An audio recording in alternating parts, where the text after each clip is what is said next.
At Thanksgiving, my mother slid a check across the table and said, "For the daughter who actually earned it." My cousin grinned. I looked at my empty plate. This morning, her favorite charity called to thank me for the anonymous $50,000 donation. She'll never know. So this happened last Thanksgiving and I've been carrying it around like a rock in my chest ever since. I've finally hit the point where I need to put it into words. Maybe it'll help me figure out whether what I did was petty or just fair. We were mid-meal when my mom said it. I was sitting across from my cousin, Celeste, who was already glowing in that smug, effortless way she always has. She was talking to my brother about her son's preschool interview. My mom had just poured herself another glass of red wine, smiling that hostess smile she puts on when she wants to be the center of attention. She rummaged in her purse, pulled out a white envelope, and slid it across the table. "Celeste," she said, tapping it twice with her fingers, "this is for the daughter who actually earned it." The table froze. My fork hovered above a pile of lukewarm stuffing. Celeste opened the envelope, eyes widening just enough to look gracious and surprised. She let out a soft laugh. "Aunt Marie." But I wasn't listening. I was staring at my plate, pretending to look for something to cut. Everyone else was smiling or awkwardly laughing. I caught my younger brother's glance. He looked apologetic but didn't say a word. I didn't either. I just put down my fork, wiped my mouth, and excused myself a few minutes later. No one stopped me. I'm Elise. 38, single. No kids. No ring. I work in city planning in Boston, projects involving transit, zoning issues, community feedback loops. It's not sexy or even well understood by most people, but it's stable and meaningful. My cousin Celeste? She's 35, married to a commercial real estate developer, and lives in Sandwich, Massachusetts, close to where my mom lives in Chatham. She's got a toddler, a nanny, a matching Christmas pajama tradition, and about 12,000 curated Instagram followers. She chairs a women's philanthropy board, bakes with her son every Sunday, and gets her nails done with my mom. I think she even took mom to Italy last spring. I moved away after college. Mom never forgave me for choosing a desk over a family. When I was a teenager, I was the quiet one. The artsy one. The one who spent her time reading library books and painting on the back porch. Celeste played soccer, volunteered, and got straight A's. Even then, my mom couldn't stop comparing us. It wasn't even subtle. She'd call Celeste her second daughter. When I got my first apartment, Mom gave me a box of expired pasta and a lecture. When Celeste moved in with her boyfriend, Mom gave her $5,000 for moving costs and a fully furnished guest bedroom if things didn't work out. My dad was the only buffer. He was quiet, calm. When I'd come home in tears, he'd just sit beside me on the couch, rubbing circles into my back. He'd whisper things like, "Don't take her barbs as truth. You're more than she'll ever admit." But when he died of a stroke 5 years ago, the last of the balance in the family snapped. My relationship with my mom turned cold. Civil, but cold. I still visited for major holidays, mostly out of guilt. But every time, I'd leave with a little more hurt and a little less desire to ever go back. After that Thanksgiving dinner, I drove back to Boston in silence. I didn't play music. Didn't listen to a podcast. I just watched the darkness blur past on I-93, my hands tightening around the steering wheel. I wasn't angry. I was hollowed out. $50,000. To Celeste. In front of the whole family. While looking me dead in the eye. She had orchestrated it. I know my mother. She doesn't just spontaneously give out checks. She had chosen that moment to make it public. To make a point. It wasn't just about the money, it was an insult. The declaration. That Celeste was the real daughter. The worthy one. And me? The girl who left. The girl who lived alone.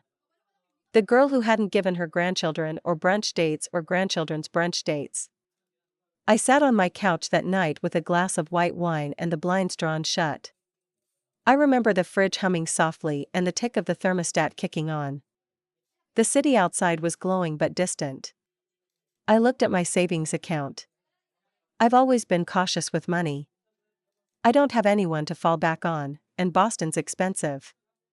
But I'd saved more than I needed. More than enough. And I had an idea. It came like a whisper at first. Then a roar. The next morning, I called the Women's Future Foundation. "Hi," I said. "I'd like to make a donation." I told them the amount. The line went silent for a beat. "Did you say 50,000? "Yes. And I'd like it to be anonymous." There was a long pause. Then the woman on the line, her name was Jolene, I remember, let out a tiny breath. "Thank you," she said. "That's beyond generous." I smiled. "I'm just trying to support women who are trying to do things on their own," I said, softly. "Please make sure it stays anonymous. No name. No email. No mailing list." She agreed. I hung up. And for the first time in a long while, I felt something that felt a little like power. That week, Celeste posted on Instagram about the mysterious donation. "Someone out there really believes in women," she wrote, with a picture of herself holding a check made out to the foundation. "I'm so grateful to be part of this organization at a time like this." The comments rolled in. "Wow. Amazing. You inspire us." Maybe it was Taylor Swift. My mom reposted it on Facebook with some dramatic captions about legacy and lifting others up. I just watched. It was both hilarious and sad. They had no idea. A few days after the donation, I got a call from the foundation. It was a short voicemail, just Jolene again, thanking the anonymous donor for changing the game for their scholarship fund.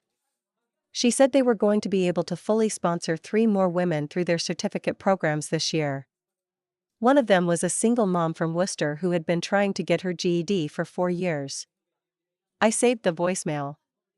I played it back twice that night, just sitting in the dark, sipping a cup of chamomile tea. Something about it grounded me. Reminded me that I had done something real, not just a petty, vindictive gesture. But I'm not going to lie. There was a part of me, small but loud, that wished I could have seen my mom's face if she ever found out who really gave that money. That it wasn't her golden girl. That it was me. The one she never saw. The one who had become invisible at her own dinner table. About 2 weeks after Thanksgiving, I went back to work.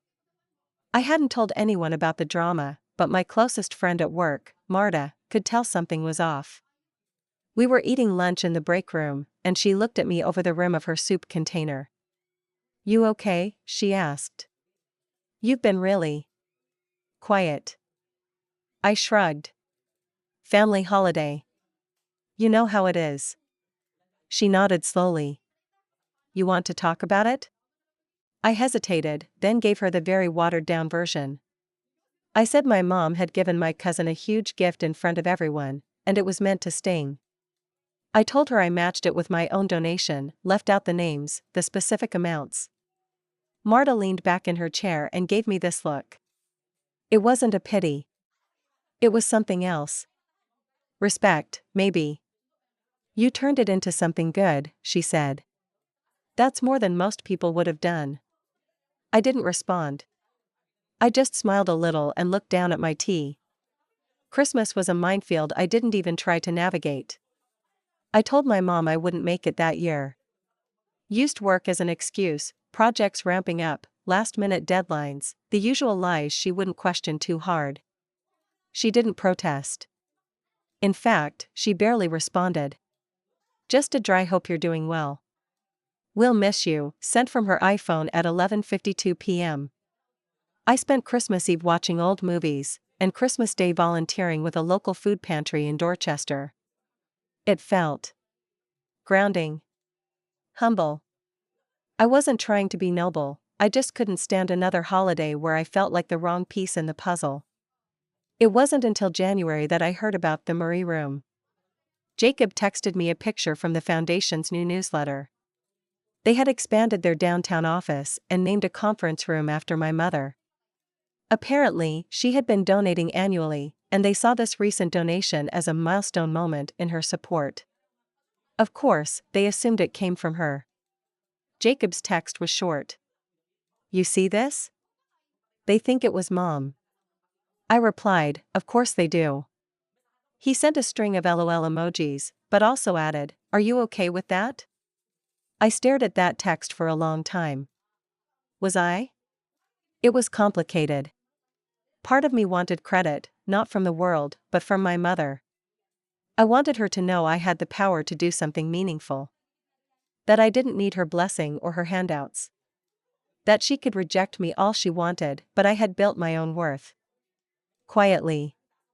Without applause. But the bigger part of me? I didn't want her to know. Not really. Because she'd just twist it.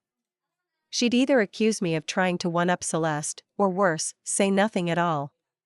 Pretend it didn't matter. Pretend I didn't matter. No.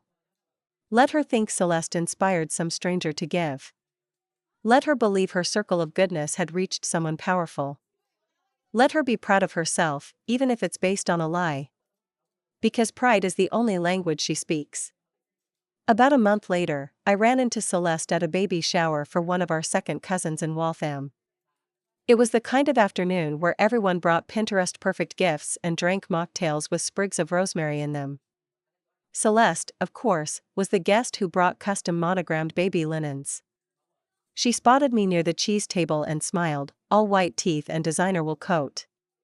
"Elise," she said, pulling me into a side hug. "You look great." I said thanks and sipped my ginger lime soda. I wasn't going to give her more than that. She leaned in slightly. "You know, I was thinking about you over the holidays. We missed you at Christmas." I nodded. I needed some time. She nodded back, but her eyes had that flicker in them, the one that always meant she was calculating. Then she said, "It's been such a wild few months. Between Thanksgiving and the foundation news. Just, wow, right? I mean, $50,000. Can you believe someone would just do that anonymously?" I shrugged, playing dumb. "It's amazing," I said. She lowered her voice slightly, like we were gossiping. "Mom thinks it was that woman from Brewster, you know, the one who runs the tech startup. Honestly, I think it might have been one of Mom's friends from her Italy trip. Or like, some quiet old money widow." I gave a small laugh. "Maybe." Then she looked at me, suddenly serious. "Anyway. Whatever. It's inspiring. Made me realize how lucky we are, you know?" She reached out and touched my arm, a gesture that might have seemed tender to anyone watching. "I really hope we're okay, you and me. I don't want you to feel like you're not part of things." I held her gaze. Smiled politely. "We're fine." And that was it. I watched her walk away, high heels clicking over the hardwood floor, had already turned toward someone else. Someone who mattered more. It's strange, the things that give you peace. I didn't get an apology. Didn't get the money. Didn't get a seat at the table, or even a second glance. But I got the last word, in my own way. Spring came, eventually. It always does in New England, though never in a straight line. It teases you with warm mornings, then punches you with ice by sundown. But the days grew longer, and I found myself walking more. Not far, just around my neighborhood. I liked the quiet. The rhythm. Something about movement made the thoughts easier to handle. That's when the second letter came. Not a bill. Not junk mail. A thick envelope with the Women's Future Foundation logo embossed on it. No return name, but I knew. It was addressed to the anonymous donor, Boston area. They must have used my mailing address from the bank transfer.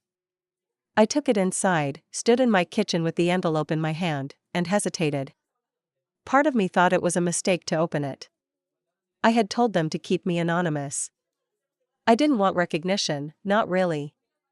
But I opened it anyway. Inside was a letter, typed on heavy paper.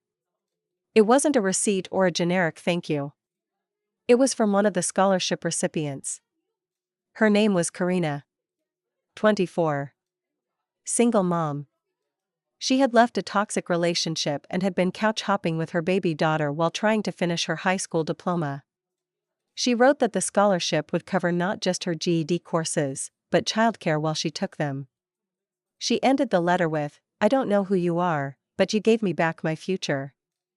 You gave me back to me." I read it twice. Then 3 more times. My hands trembled.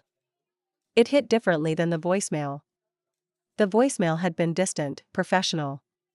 But this was personal. It reached into that part of me that still felt 12 years old and ignored. It told me I had done something that mattered. I put the letter in a drawer, not because I wanted to hide it, but because I knew I'd read it too much if I didn't. A few weeks later, Jacob and Lucia invited me over for dinner. They live in Quincy, just over the bridge from Boston, in a townhouse filled with mismatched plants and secondhand furniture that somehow always looks intentional. Their place feels lived in. Warm.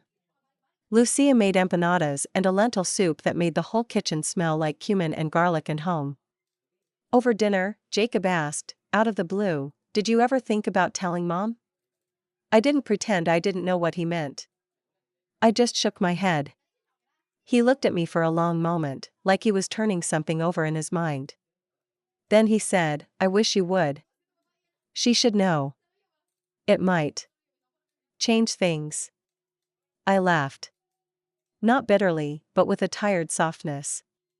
"Jacob, if I donated a kidney, she'd say Celeste would have given both." Lucia snorted. Jacob frowned, but he didn't argue. We let the subject drop. But it stayed with me. It stayed with me when I saw my mom's name in the local paper again that May, another feature about the foundation. They called her a steadfast supporter of women's empowerment. There was a photo of her in a tailored blazer, smiling under a banner that read "Women Building Women." She looked content. Accomplished. Like she had done something important. In the article, she mentioned how proud she was to be part of a generation that lifts up the next. No mention of her daughter who worked in city planning. No mention of anything I'd ever done. But also, no mention of Celeste in that piece either.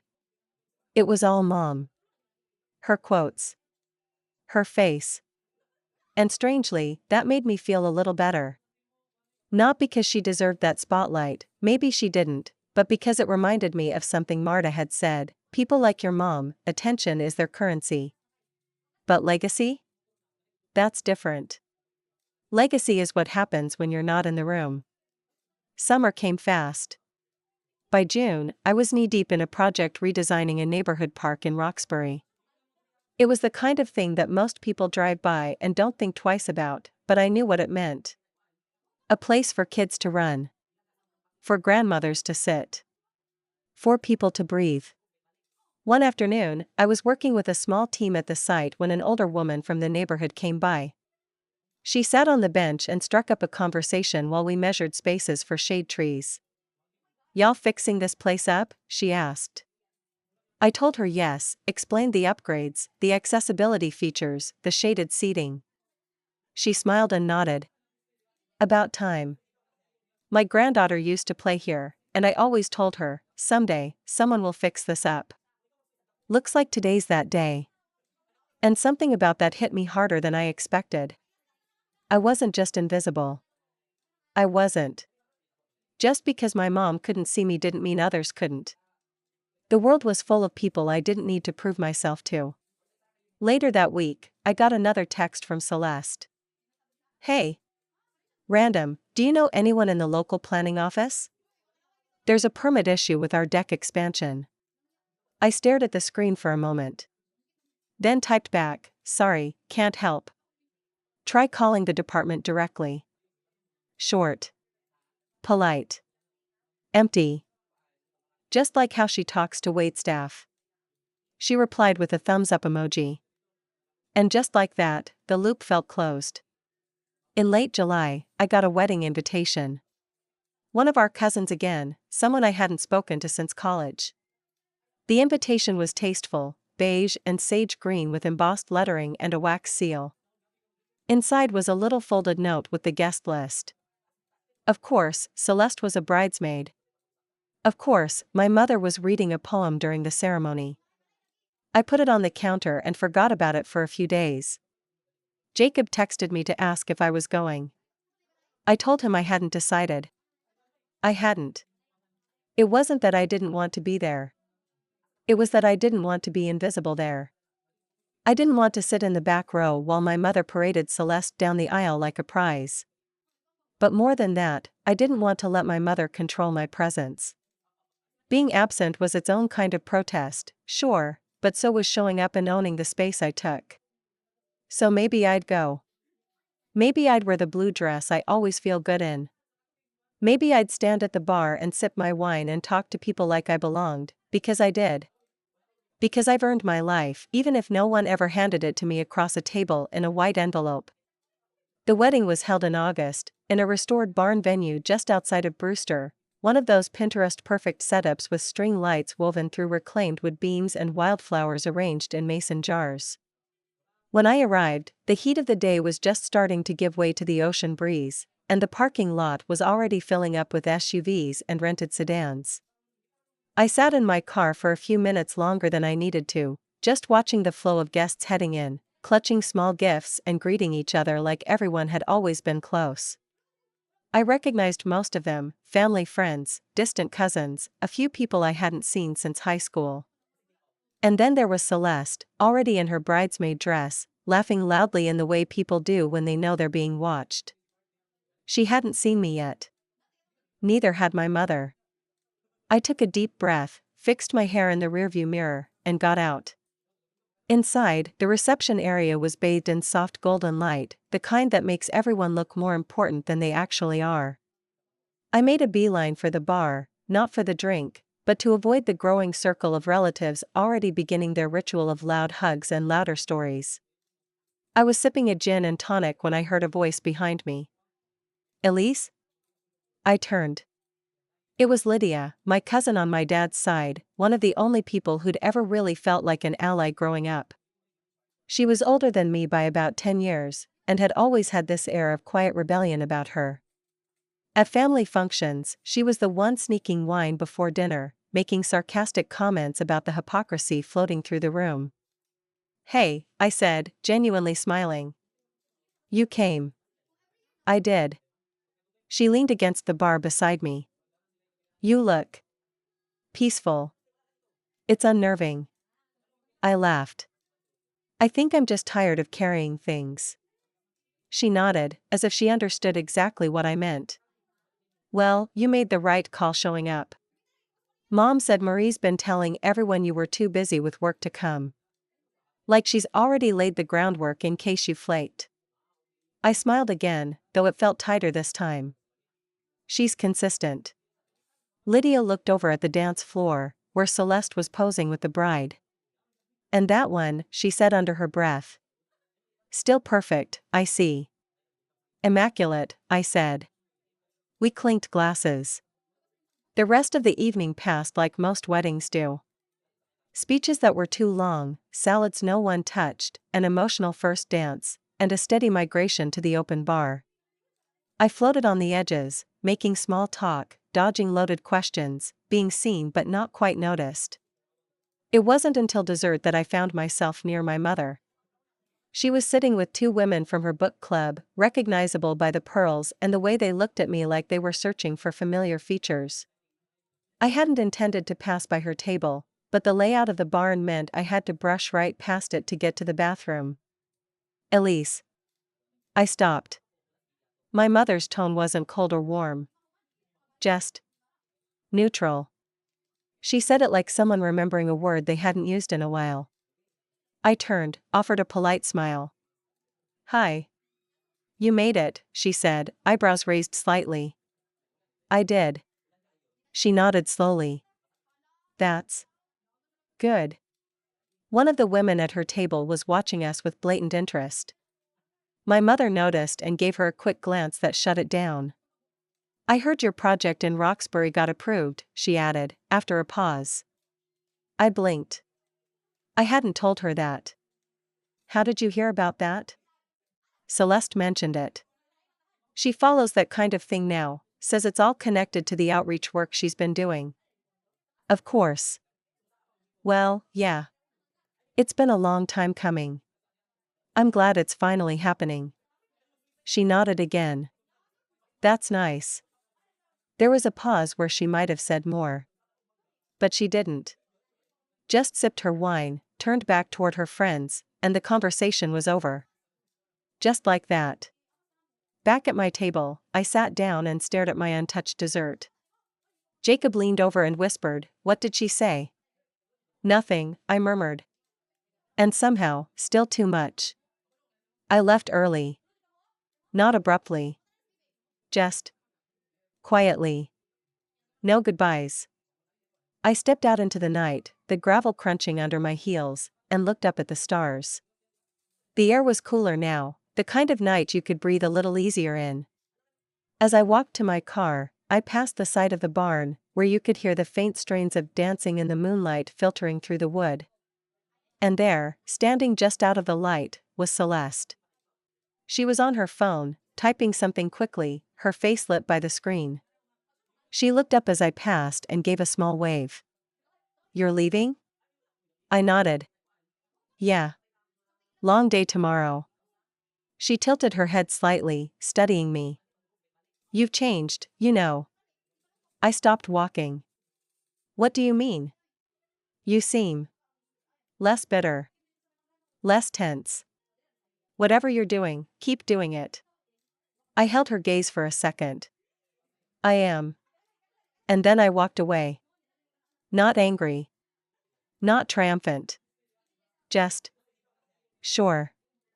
I didn't think much about that night after it passed. I didn't need to. The wedding became another memory added to the long stack of family occasions that blurred together, Celeste shining at the center, my mother somewhere nearby, and me orbiting just beyond the spotlight, quietly enduring it all. Except something had shifted. Not for them, they remained constant, revolving around their shared illusion of perfection, but for me. I'd finally stopped trying to force myself into a place I didn't belong. And once I did that, something else opened up. Fall rolled in. With it came cool mornings, pumpkin latte advertisements, and a letter I hadn't expected. It arrived on thick paper. Hand-addressed. Elegant. From the Women's Future Foundation again.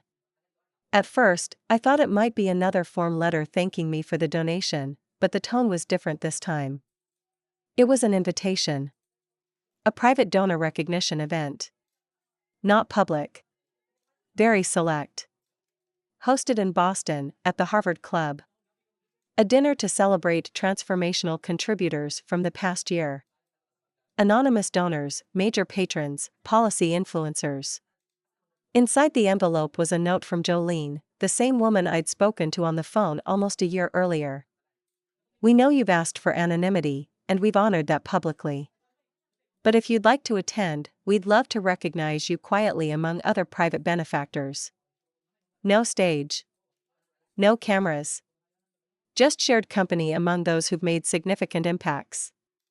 Please come if it feels right." I stared at the letter for a long time.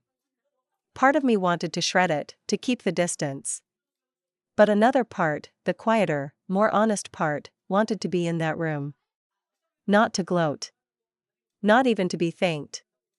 But to remind myself that I belonged in a space because of who I am, not who I'm related to. I RSVP'd yes. The event was everything the letter promised, understated but warm, a collection of professionals, philanthropists, and quiet supporters. The room was filled with soft jazz, clinking glasses, and conversations that felt genuinely curious instead of performative. I wore a simple black dress, nothing flashy. Still, people introduced themselves. One woman, a venture capitalist from Cambridge, asked me what inspired my donation. I didn't give her the full story, of course. I just said, it was personal. I wanted to give someone the chance to step out of a shadow. She smiled. That's what the best giving does. Jolene found me near the dessert table. She was lovely, as I remembered. Grateful but not overbearing. She told me how the donation had transformed their grant program, and how they'd expanded access to 3 new regions because of it.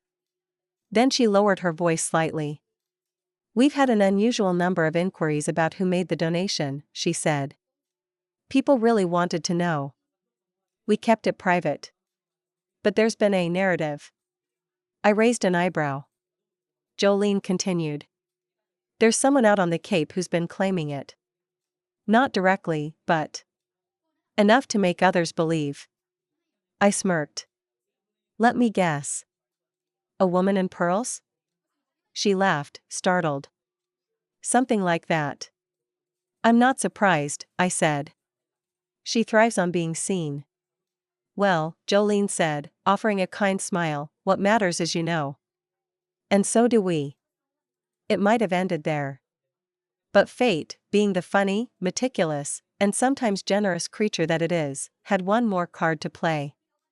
Because 1 month later, the foundation announced a new community initiative. A mentorship program for young women in urban planning and civic design. It was, according to the announcement, inspired by the anonymous donor who had emphasized long-term impact and self-sufficiency in her giving. And guess who was appointed to co-lead the pilot program? Me. Publicly. By name. I hadn't expected it. I hadn't asked for it. But my work had crossed paths with their mission, and the program director who'd heard me speak at a city council meeting submitted my name. They offered me the role, and this time I said yes. Not out of spite. Not for attention. But because it was mine. My mother saw the press release on Facebook. I know because Jacob called me the same night. She saw it, he said. Didn't say a word. Just closed the laptop and went upstairs. Celeste, on the other hand, commented on the post with clapping emojis and a hollow, so proud of you, Elise. I didn't respond. The article included a headshot of me standing next to one of the new mural projects we'd greenlit in Dorchester. I looked happy. Real. Present. The piece mentioned the anonymous donation again, connecting it to the funding that helped launch the mentorship arm. They still didn't name me, but at that point, it didn't matter. Because I knew. And now they did too. 2 weeks later, I got a letter in the mail. My mother's handwriting on the envelope. Inside was a card. Plain. No frills. Just a pale blue card that said congratulations on the front in silver script. Inside, it read, I saw the article. I didn't know you were involved in things like this. Good work. Mom, no apology. No explanation. Just 5 words, I didn't know you were involved. I stood in my kitchen, holding the card, and I smiled. Not because it was enough. Not because it fixed anything. But because it confirmed what I had suspected all along. She had no idea who I really was. But now? She was starting to find out.